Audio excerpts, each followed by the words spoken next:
stay happy and stay at home. Hari ini kita akan lanjut pelajaran kita tema 3, subtema 1, pembelajaran 3 dan 4. Hari ini kita akan menggunakan buku tematik tema 3 dan juga buku SPS IPA-nya. Hari ini kita akan belajar yang pertama bagian-bagian tumbuhan. Jadi teacher harap setelah pelajaran ini anak-anak teacher akan mampu menyebutkan bagian-bagian tumbuhan. Dan yang kedua, anak-anak teacher mengetahui apa yang menjadi hak dan kewajiban anak-anak teacher terhadap tumbuhan yang ada di sekitar kalian. Oke, pelajaran pertama kita hari ini adalah bagian-bagian tumbuhan. Pada umumnya, tumbuhan ini terdiri dari yang pertama, akar, yang kedua, batang, yang ketiga, daun, yang keempat, bunga, dan yang terakhir ada namanya buah. Jadi teacher ulangi, yang pertama akar, batang, daun, bunga, dan buah. Jadi kalau kamu perhatikan tanaman yang ada di sekitar kamu itu pasti memiliki akar, batang, daun, bunga, dan yang kelima buah. Buah ini tidak semua ya, nah ada di tumbuhan yang tidak menghasilkan buah. Nanti akan teacher jelaskan secara lengkap apa fungsi dari tiap-tiap bagian tumbuhan ini. Jadi akar fungsinya apa, batang fungsinya apa, daun fungsinya apa, bunga fungsinya apa, dan buah itu fungsinya apa. Oke, kita masuk yang pertama adalah akar.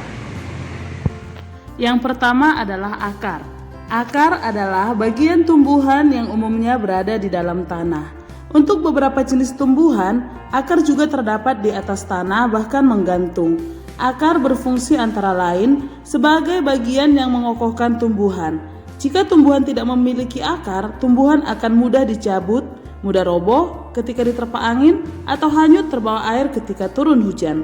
Zat-zat mineral dan air yang dibutuhkan untuk membuat makanan diserap oleh akar dari dalam tanah. Namun, pada beberapa tumbuhan tertentu, akar tidak hanya berfungsi menyerap air dan mineral, tetapi juga berfungsi sebagai penyimpanan cadangan makanan. Misalnya pada beberapa tumbuhan umbi-umbian seperti kentang, ubi, dan lain-lain. Yang kedua adalah batang. Bagian tumbuhan yang berada di atas tanah adalah batang yang berfungsi sebagai tempat munculnya daun, bunga, dan buah. Batang juga berfungsi mengedarkan mineral dan air yang diserap akar dari dalam tanah, serta zat makanan hasil fotosintesis dari daun ke seluruh bagian tubuh tumbuhan. Batang dibedakan menjadi dua jenis, yaitu batang berkayu seperti pada gambar, dan yang satunya lagi adalah batang basah seperti gambar ini. Ini adalah batang basah, yaitu batang seledri. Tahu seledri ya? Jadi batang seledri ini dia basah, berbeda dengan batang berkayu tadi. Kalau batang berkayu dia lebih keras.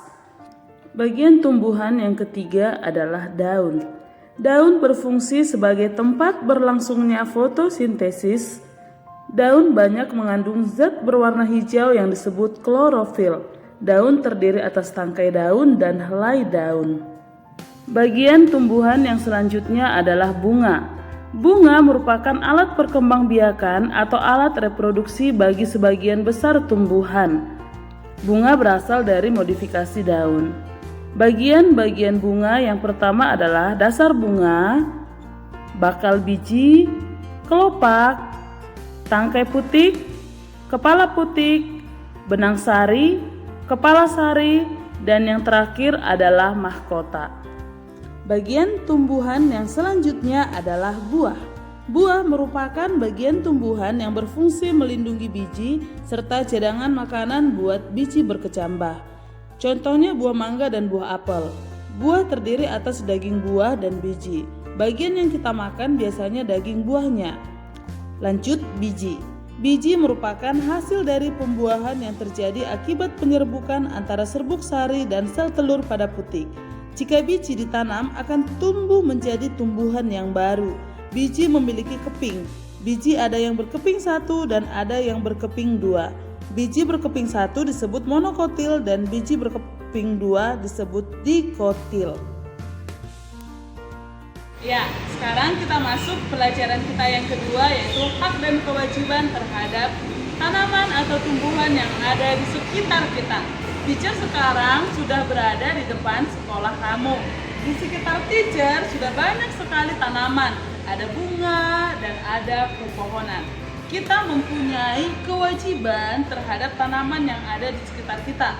Yang pertama, kewajiban kita adalah merawat tanaman-tanaman ini. Bagaimana cara merawatnya? Yang pertama, kita harus menyiram tanaman ini. Yang kedua adalah memberi pupuk, dan yang ketiga adalah kalau ada rumput, kita harus cabut ya, supaya tumbuhannya itu bisa tumbuh dengan subur. Itu adalah kewajiban kita. Ingat, kewajiban itu adalah sesuatu yang wajib yang harus kamu lakukan untuk mendapatkan hak kamu. Jadi setelah kita melakukan kewajiban kita mempunyai hak, yaitu apa? Menikmati hasil dari tanaman kita. Contoh, bunga melati ini, kita punya hak untuk menikmati keindahan bunganya, mencium aroma wangi yang dihasilkan bunga-bunga ini. Dan kalau kamu menanam tumbuhan yang menghasilkan buah, kamu berhak untuk menikmati buah-buah yang dihasilkan dari tumbuhan kamu.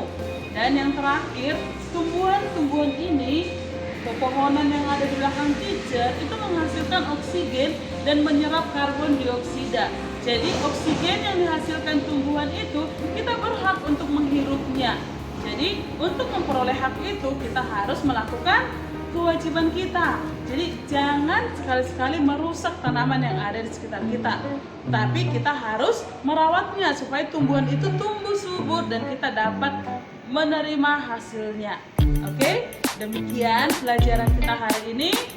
Sampai ketemu di lain waktu. God bless you.